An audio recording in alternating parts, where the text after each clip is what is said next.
itong mga alagang sisiyo naman natin ating bigyan ng kanilang makakain guys. Ito sila. At ang ating ibibigay sa kanila, hindi natin haluan natin ng kinayod na niyog. Pure feeds ang ating ibibigay sa kanila. Hindi makabubuti sa kanila kapag inaugan natin ng kinayod ng niyog.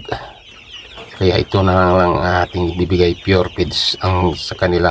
Kasi nga maliit pa man sila. Kapag malalaki na, ito na naman atin ang mga haluan ng niyog ang kanilang mga pagkain upang makatipid tayo.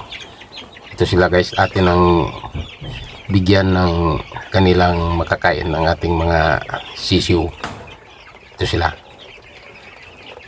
At ating bigyan sila ng tubig guys.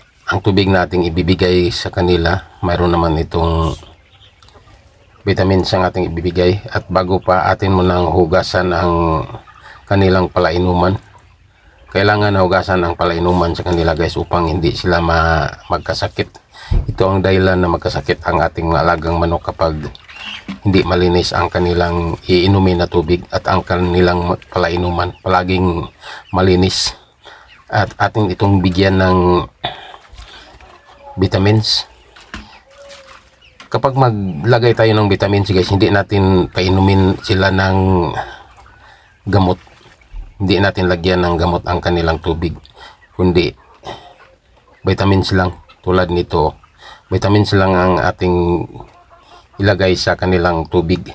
At pagkatapos sa tubig na ating ibigay sa kanila, maubos na itong kanilang tubig na inilagay natin sa kanilang palainuman, atin ang i-artilnet, palitan naman natin ng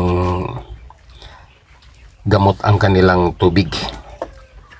Kaya ito muna ngayon, vitamins ang ating ilagay at atin mo nang hugasan ang kanilang palainuman upang malinis ang tubig na kanilang maiinom.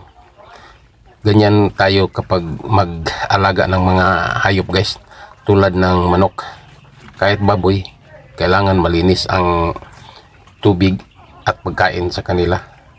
At ang kanilang palakainan kailangan na palaging lilinisan. Ito ang pag-alaga ng mga hayop. Ito sila guys, atin itong lagyan ng tubig at saka naman vitamins ang ating ilagay sa kanilang palainuman. Ito ang tamang pag-aalaga ng mga manok guys. Kailangan na marunong kang mag-alaga upang hindi ito masayang. Ito sila ang ating mga manok na Rhode Island.